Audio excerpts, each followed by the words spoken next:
ಶೀಘ್ರ ಸಿಗಲಿದೆ ಅಸಲಿ ಕಾರಣ. ಮತ್ತೊಂದು ಬ್ಲಾಕ್ ಬಾಕ್ಸ್ ಪತ್ತೆ ಮಾಡಿದಂತ ಸಿಬ್ಬಂದಿ, ಕಾಕ್ಪಿಟ್ನಲ್ಲಿ ಧ್ವನಿ ಸಂಗ್ರಹಿಸುವಂತ ಬ್ಲಾಕ್ ಬಾಕ್ಸ್. ಈಗಾಗಲೇ ಒಂದು ಬ್ಲಾಕ್ ಬಾಕ್ಸ್ ಪತ್ತೆ ಆಗಿತ್ತು. ಈಗ ಎರಡನೇ ಬ್ಲಾಕ್ ಬಾಕ್ಸ್ ಕೂಡ ಪತ್ತೆ ಮಾಡಿದ್ದಾರೆ ಸಿಬ್ಬಂದಿ. ಈ ಎರಡೂ ಬ್ಲಾಕ್ ಬಾಕ್ಸ್ ನಲ್ಲಿ ಸಿಗಲಿದೆ ಸ್ಪಷ್ಟವಾದಂತ ಮಾಹಿತಿ. ಅಹಮದಾಬಾದ್ನಲ್ಲಿ ಸಂಭವಿಸಿದಂತ ಏರ್ ಇಂಡಿಯಾ ವಿಮಾನ ದುರಂತಕ್ಕೆ ಸಂಬಂಧಿಸಿದಂತೆ ಕೆಲವು ಮಾಹಿತಿಗಳು ಈಗ ಸಿಕ್ಕಿದೆ. ಇದೀಗ ವಿಮಾನದಲ್ಲಿದ್ದಂತೆ ಎರಡನೇ ಬ್ಲಾಕ್ ಬಾಕ್ಸ್ ಕೂಡ ಪತ್ತೆ ಆಗಿದೆ. ಕಾಕ್ಪಿಟ್ ವಾಯ್ಸ್ ರೆಕಾರ್ಡರ್ ಭಾನುವಾರ ಪತ್ತೆ ಆಗಿರೋದು. ಈ ಕುರಿತು ಪ್ರಧಾನಿ ನರೇಂದ್ರ ಮೋದಿ ಅವರ ಹಿರಿಯ ಸಹಾಯಕ ಪಿಕೆ ಮಿಶ್ರಾ ಮಾಹಿತಿ ನೀಡಿದ್ದಾರೆ. ಈ ಎರಡನೇ ಬ್ಲಾಕ್ ಬಾಕ್ಸ್ನಿಂದ ಘಟನೆಯ ಪ್ರತಿ ಸೆಕೆಂಡ್ಗಳಲ್ಲೂ ಕೂಡ ಏನಾಗಿತ್ತು ಎಂಬುದನ್ನು ಅರ್ಥ ಮಾಡಿಕೊಳ್ಳಬಹುದು. ಇದು ಕಾಕ್ಪಿಟ್ ಮತ್ತು ವಿಮಾನ ವ್ಯವಸ್ಥೆಯಲ್ಲಿ ಏನಾಯಿತು ಅನ್ನೋದರ ಕುರಿತು ವಸ್ತುನಿಷ್ಠ ಮಾಹಿತಿಯನ್ನು ನೀಡುತ್ತೆ. ನೋಡಿ, ಇಲ್ಲಿ ಈ ಕಾಕ್ಪಿಟ್ ವಾಯ್ಸ್ ರೆಕಾರ್ಡರ್ ಪತ್ತೆ ಆಗಿರುವಂಥ ಹಿನ್ನೆಲೆಯಲ್ಲಿ ಆ ಕಡೆ ಮೂಮೆಂಟ್ನಲ್ಲಿ ಏನೇನು ಆಯಿತು ಅನ್ನೋದ್ರ ಬಗ್ಗೆ ಪ್ರತಿ ಸೆಕೆಂಡ್ನ ವಿಚಾರವೂ ಕೂಡ ಗೊತ್ತಾಗಲಿದೆ ಅನ್ನೋದನ್ನು ಹೇಳಲಾಗ್ತಾ ಇದೆ. ಇದು ಕಾಕ್ಪಿಟ್ ಮತ್ತು ವಿಮಾನ ವ್ಯವಸ್ಥೆಯಲ್ಲಿ ಏನಾಯಿತು ಎಂಬುದರ ಕುರಿತು ವಸ್ತುನಿಷ್ಠ ಮಾಹಿತಿಯನ್ನು ನೀಡುತ್ತೆ. ಎಲ್ಲ ಕಾಕ್ಪಿಟ್ ಆಡಿಯೋ, ಪೈಲಟ್ ಸಂಭಾಷಣೆಗಳು, ರೇಡಿಯೋ ಪ್ರಸರಣಗಳು ಹಾಗೂ ಇತರೆ ಯಾಂತ್ರಿಕ ಶಬ್ದಗಳ ಮಾಹಿತಿಯನ್ನು ಕೂಡ ಇದು ಸಂಗ್ರಹಿಸುತ್ತೆ. ಸೊ ಹಾಗಾಗಿ ಈ ವಿಚಾರಕ್ಕೆ ಸಂಬಂಧಪಟ್ಟಂತೆಯೇ ಮತ್ತಷ್ಟು ಮಾಹಿತಿಗಳು ಸಿಗಬಹುದು ಅನ್ನೋದನ್ನು ಹೇಳಲಾಗ್ತಾ ಇದೆ. ನಿಖರವಾದಂಥ ಕಾರಣ ಗೊತ್ತಾಗಬೇಕಲ್ಲ, ಹೇಗಾಯಿತು, ಏನು ಎತ್ತಾ ಅಂತ.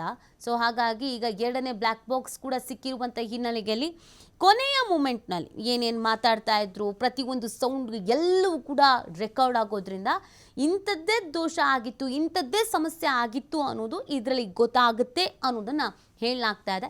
ನಿಖರವಾಗಿ ಗೊತ್ತಾಗಬೇಕಾಗಿದೆ. ಯಾಕಂದರೆ ಇಲ್ಲಿ ಪ್ರಯಾಣ ಮಾಡ್ತಾ ಇದ್ದವರು ಅನೇಕರನ್ನು ನಾವು ಕಳ್ಕೊಂಡಿದ್ದೇವೆ. ಅದರ ಜೊತೆಗೆ ಹಾಸ್ಟೆಲ್ ಮೇಲೆ ಬಿದ್ದಿದ್ದರಿಂದ ಅಲ್ಲಿನ ವಿದ್ಯಾರ್ಥಿಗಳು 275ಕ್ಕೆ ಸಾವಿನ ಸಂಖ್ಯೆ ಈಗ ಆಲ್ರೆಡಿ ರೀಚ್ ಆಗಿದೆ. ಹೀಗಿರಬೇಕಾದ್ರೆ ಈ ಸಾವಿಗೆ ನಿಖರವಾದಂಥ ಕಾರಣ ತಿಳಿಬೇಕಾಗತ್ತೆ.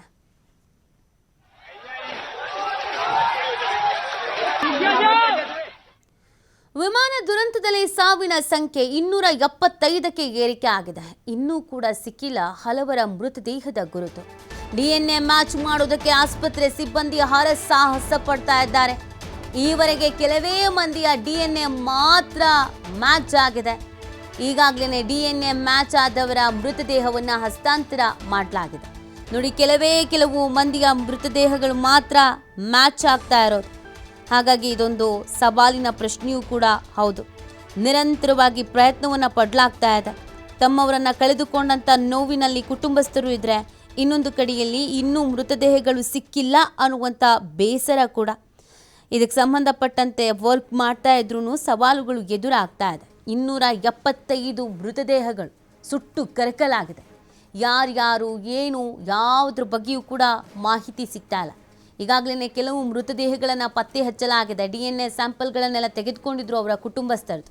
ಸೊ ಮ್ಯಾಚ್ ಆದವರ ಮೃತದೇಹವನ್ನು ಹಸ್ತಾಂತರ ಮಾಡಲಾಗಿದೆ. ಆದರೆ ಇನ್ನೂ ಅನೇಕರ ಮೃತದೇಹಗಳು ಪತ್ತೆ ಹಚ್ಚುವಲ್ಲಿ ಸಾಧ್ಯ ಆಗ್ತಾ ಇಲ್ಲ. ಸದ್ಯದ ಮಟ್ಟಿಗೆ ಸವಾಲುಗಳು ಎದುರಾಗ್ತಾ ಇದೆ ಅನ್ನೋದನ್ನು ಹೇಳಲಾಗ್ತಾ ಇದೆ. ಹಾಗಾಗಿ ದುರಂತ ನಡೆದು ಕೆಲವು ದಿನಗಳಾದ್ರೂ ಪಾಪ ತಮ್ಮವರನ್ನು ಕಳೆದುಕೊಂಡಂಥ ಸಂಬಂಧಿಕರಿಗೆ ಇನ್ನೂ ಮೃತದೇಹವೇ ಸಿಕ್ಕಿಲ್ಲ. ಅಂತಿಮ ವಿಧಿವಿಧಾನ, ಅಂತ್ಯ ಸಂಸ್ಕಾರ ನೆರವೇರಿಸೋದಕ್ಕೆ ಸಾಧ್ಯವೂ ಆಗ್ತಾ ಇಲ್ಲ. ಎಲ್ಲ ಹಾಸ್ಪಿಟಲಲ್ಲೇ ಬಿಟ್ಟು ಬಿಟ್ಟಿದ್ದಾರೆ. ಒಂದು ಕಡೆಯಲ್ಲಿ ಆಘಾತ, ನೋವು, ದುಃಖ, ಮತ್ತೊಂದು ಕಡೆಯಲ್ಲಿ ತಮ್ಮವರ ಮೃತದೇಹ ಯಾವುದು ಕೂಡ ಗೊತ್ತಾಗ್ತಾ ಇಲ್ಲ. ಕಂಪ್ಲೀಟಾಗಿ ಮೃತದೇಹಗಳು ಸುಟ್ಟು ಕರಕಲಾಗ್ಬಿಟ್ಟಿದೆ. ಹೀಗಾಗಿ ಪತ್ತೆ ಹಚ್ಚುವಲ್ಲಿ ಸಾಧ್ಯ ಆಗ್ತಾ ಇಲ್ಲ. ಪತ್ತೆ ಹಚ್ಚೋದು ಕಷ್ಟವಾಗ್ತಾ ಇದೆ. ಆದರೂ ಹಾಸ್ಪಿಟಲ್ನ ಸಿಬ್ಬಂದಿಗಳು ಪ್ರಯತ್ನವನ್ನು ಪಡ್ತಾ ಇದ್ದಾರೆ. ಇನ್ನು ಎಷ್ಟು ದಿನಗಳು ಬೇಕಾಗಬಹುದು ಕಂಪ್ಲೀಟಾಗಿ 275 ಮೃತದೇಹಗಳನ್ನು ಅವರವರ ಫ್ಯಾಮಿಲಿಯವರಿಗೆ ನೀಡುವುದಕ್ಕೆ ಅನ್ನೋದು ಪ್ರಶ್ನೆ. ಆದರೆ ವೈದ್ಯರು ಹೇಳೋ ಪ್ರಕಾರ ನಾವು ಪ್ರಯತ್ನಗಳನ್ನು ಪಡ್ತಾ ಇದ್ದೀವಿ. ಕೆಲವೊಂದಷ್ಟು ಸವಾಲುಗಳಿದೆ. ಆದರೂ ಕೂಡ ಕೆಲವು ಸಮಯ ತೆಗೆದುಕೊಂಡು, ದಿನಗಳನ್ನು ತೆಗೆದುಕೊಂಡು ಆದಷ್ಟು ಬೇಗ ಇದನ್ನು ಮುಗಿಸ್ತೀವಿ ಅಂತ ಹೇಳ್ತಾ ಇದ್ದಾರೆ.